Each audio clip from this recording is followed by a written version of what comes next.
Saint Jacques, dans une lettre,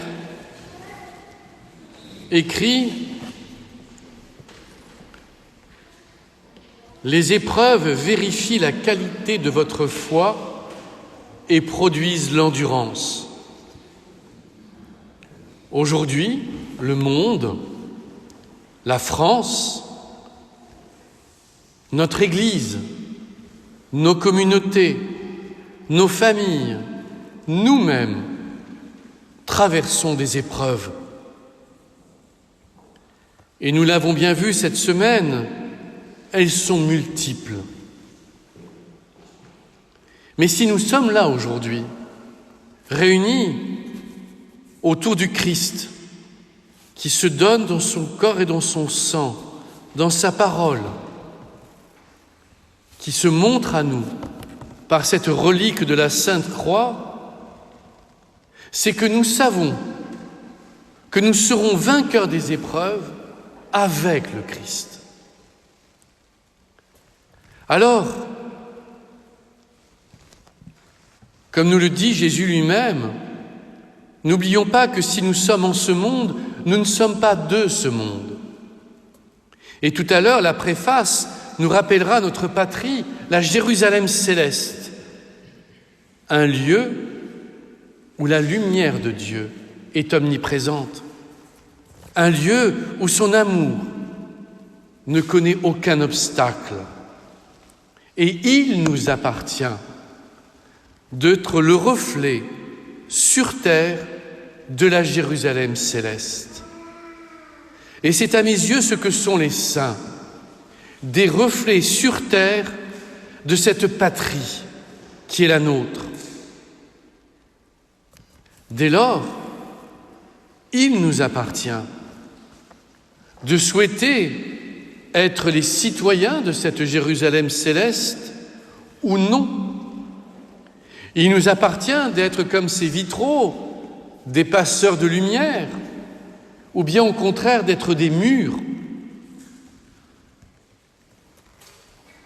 Nous ne pouvons pas réagir comme tout le monde. Nous traversons les mêmes épreuves que tout le monde. Et jamais le Christ n'a dit qu'être chrétien nous préservait des épreuves. Et nous le savons bien dans nos vies personnelles. Les épreuves sont multiples. Deuil, maladie, perte d'emploi, séparation et bien d'autres choses encore. Mais à travers toutes ces épreuves, nous pouvons nous appuyer sur le Christ. Et c'est cette foi indéfectible que tout à l'heure nous allons prononcer qui va nous permettre de tenir debout. Car oui, il s'agit de ça aujourd'hui. Tenir debout dans le temps, tenir debout avec persévérance.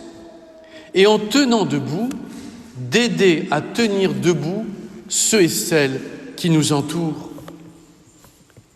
Car si certaines se réjouissent de ce confinement à venir, en disant finalement, cela va nous éloigner un peu du monde, nous ramener à l'essentiel, d'autres ont peur, à juste titre, de se retrouver seuls et isolés.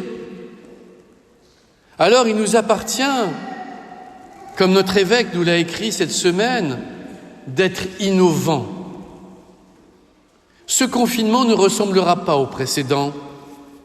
Certes, pour l'instant, l'État a décidé que les messes seraient interdites à partir de mardi.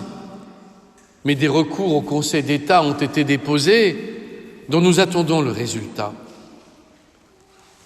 Mais les églises, il est bien spécifié dans les décrets, demeurent ouvertes et accessibles.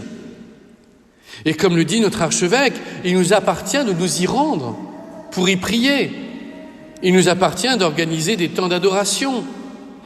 Il nous appartient d'y aller pour prier le chapelet, pour lire l'Évangile, pour être là devant Dieu, dans l'attente, je l'espère, rapide de cette reprise des célébrations.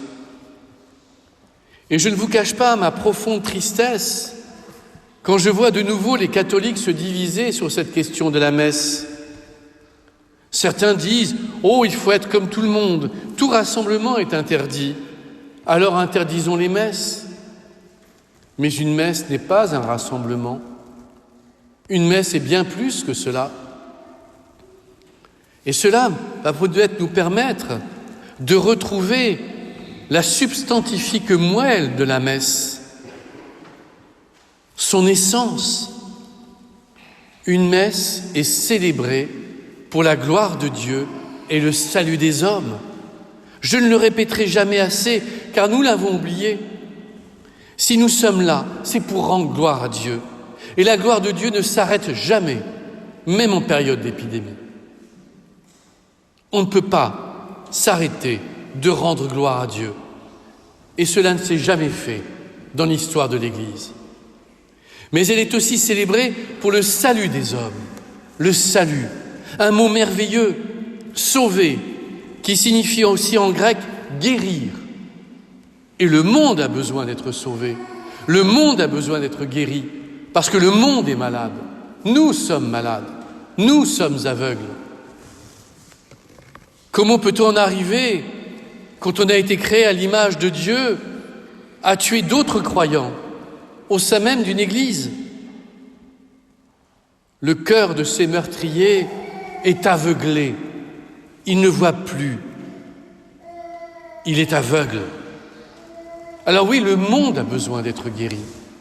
Le monde a besoin d'être sauvé. Et quand nous célébrons une messe, même ici, dans cette abbaye modeste, au cœur d'un diocèse modeste, au sein d'une France modeste, nous participons à sauver le monde. Alors oui, prions plus que jamais pour que nous puissions être les témoins de cette Jérusalem céleste où, avec les anges, nous chanterons pour l'éternité la gloire de Dieu. Ce chant a déjà commencé et notre présence en est le signe. C'est pourquoi nous ne pouvons pas succomber à la peur, nous ne pouvons pas succomber à la tristesse. Nous sommes habités par la foi, l'espérance et la charité. Alors, durant cette période qui s'ouvre, à chacun d'entre nous, de savoir comment être les témoins de la foi, de l'espérance et de la charité. À chaque communauté chrétienne, à chaque monastère, de trouver comment demeurer témoin de la Jérusalem céleste. Parce que Dieu s'est rendu dépendant de l'homme. Oui, Dieu s'est rendu dépendant de l'homme. Il nous a donné sa parole. Il nous a donné son message en nous chargeant de l'annoncer. Dieu a besoin de nous. Alors soyons là, avec lui, lui qui est toujours avec nous. Amen.